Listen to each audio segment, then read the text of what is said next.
Ya udah sah, udah sah. Udah dapat restu dari saya kalau namanya. Udah silakan. Udah halal. Halal untuk dia atau itu. Misalkan bosan sama dia, boleh pilih siapa aja boleh. Wah, iyalah. Iya. Teknologi ini. Silakan udah. Kalau bisa pilih halal. Insya Allah, jangan takut dijamin. Nanti saksinya saya ya, gitu. Udah, pokoknya pengikut saya sebelum itu misalnya kan dapat ini saya duluan ya. Nanti di sananya saya yang tanggung jawab.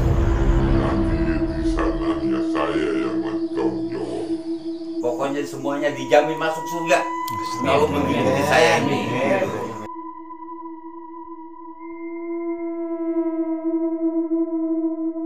Assalamualaikum warahmatullahi wabarakatuh. Beberapa hari lalu, kita digegerkan dengan tayangan sebuah video yang memperlihatkan sebuah ajaran yang sepertinya menyimpang dari ajaran Islam. Dalam video tersebut, terdapat beberapa orang yang berpakaian layaknya seorang kiai sedang mendoktrin seorang wanita mengenai ajaran-ajaran mereka. Yang mana, salah satu ajaran tersebut ialah memperbolehkan para pengikutnya untuk bertukar pasangan asal dilandasi dengan rasa suka sama suka. Usut punya usut, video ini ternyata merupakan sebuah konten untuk kepentingan komersial semata yang dibuat oleh Gus Samsudin. Setelah dilakukan pemeriksaan, akhirnya Samsudin ditetapkan sebagai tersangka atas kasus ini.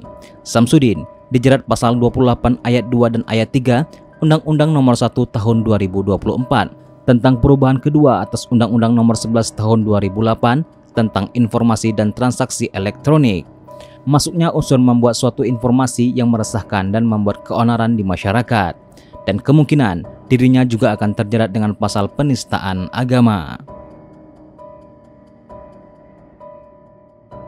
Gus Samsudin Jaddab awalnya dikenal sebagai tukang ruqyah yang biasa membantu orang terkena sihir atau santet di sekitar Jawa Timur. Namun ketika mulai viral dan penghasilannya sebagai YouTuber lebih menggiurkan, maka dia membuat konten-konten yang tidak masuk akal dan lebih ekstrim. Tidak hanya Samsudin yang membuat konten-konten seperti ini, masih ada gus-gus lainnya yang seirama dengan pola pikir Gus Samsudin ini. Contohnya seperti Gus Idris yang sering kita dengar dengan kata Gio atau Gus Idris Official. Dalam channelnya, ia sering membuat konten yang tak jauh dengan Gus Samsudin yang suka melawan dukun santet, kena santet, kesurupan, dan lain-lain. Dan di beberapa videonya juga membuat acara pembubaran aliran sesat yang mirip dengan Gus Samsudin. Ada juga Gus Nur Sugi. Beliau ini dulunya terkenal sebagai seseorang yang viral karena model dakwah dalam kubur yang sangat mengerikan dan membingungkan. Ya Rahim Muhammadur Rasulullah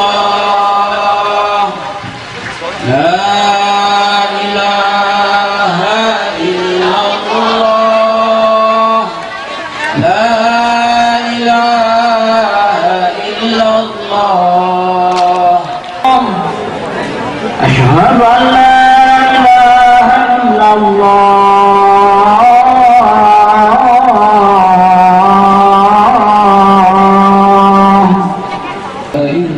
wallah.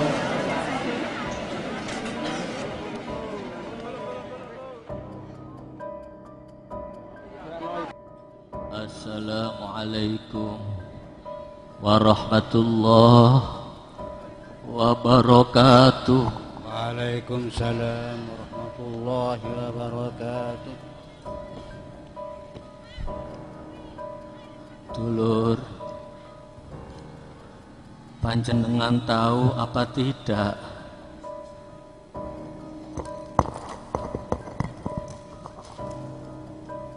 Orang yang meninggal dunia itu saat dimandikan mayatnya, saat dibungkus kain kafan mayatnya, siapapun dia, walaupun sebenarnya kelihatannya dia diam dan tenang, Padahal kalau sampean tahu sebenarnya hakikatnya dia sedang menggelepar-gelepar perih yang tiada bandingnya. Dia dianggap sakti oleh para jamaahnya dan setiap ucapannya akan didengar oleh jamaahnya yang hadir di lokasi dakwah dalam kubur. Dirinya pun kerap membagikan video-video tentang mubahalah di channel miliknya. Yang terakhir, dirinya membuat video mubahalah tentang ijazah palsu Jokowi yang membuatnya harus mendekam di dalam penjara selama 6 tahun. Ada juga Kang Ujang Bustami. Beliau dulu pernah tenar di Trans 7 di acara Dua Dunia dan punya padepokan anti galau yang berlokasi di Desa Sinarancang, Kecamatan Mundu, Kabupaten Cirebon. Tak hanya itu, Kang Ujang Bustami semakin dikenal khalayak umum setelah kerap mengunggah konten-konten mistis di channel YouTube-nya. Dalam video-videonya, Kang Ujang Bustami kerap melantunkan sholawat saat berhadapan dengan dukun santet ataupun makhluk gaib. Karenanya, sholawat tersebut kerap disebut sebagai sholawat Ujang Bustami. Walaupun begitu, konten beliau tak terlalu ekstrim seperti Gus Idris dan Gus Samsudin. Sebagai catatan kecil, bahwasanya agama ini bukanlah sesuatu yang dapat dipermainkan, karena agama ini dulu diperjuangkan oleh para nabi dan para sahabat dengan perjuangan yang begitu berat, agar kita yang hidup di masa ini lebih mudah untuk mengamalkannya. Allah Subhanahu wa Ta'ala berfirman dalam surah At-Taubah ayat 65 sampai dengan ayat 66, yang artinya, "Dan jika kamu tanyakan kepada mereka tentang apa yang mereka lakukan itu, tentu mereka akan menjawab, sesungguhnya kami hanya bersenda gurau dan bermain-main saja. Katakanlah, apakah dengan Allah, ayat-ayatnya dan Rasulnya kamu selalu berolok-olok? Tidak usah kamu meminta maaf, karena kamu kafir sesudah beriman." Syekh Abdurrahman As-Sa'di rahimahullah menjelaskan bahwasannya hukumnya sangat berat, yaitu bisa keluar dari agama Islam. Beliau berkata, mengolok-olok dalam agama, ayat Al-Quran dan Rasulnya termasuk kekafiran yang bisa mengeluarkan dari Islam. Karena agama ini dibangun di atas pengagungan kepada Allah, agama dan Rasulnya. Ingat, kita boleh-boleh saja membuat konten yang membahas masalah agama, tapi jangan sampai kita keluar dan membuat perkara baru di dalam agama, yang bahkan Rasul dan para sahabatnya tidak pernah mengajarkan hal tersebut kepada kita. Generasi kita adalah generasi yang cepat menyerap informasi tanpa mengetahui sumber yang disampaikan benar atau salah. Jangan sampai generasi kita menjadi generasi yang cacat dalam agama hanya karena konten yang tidak bermanfaat sama sekali.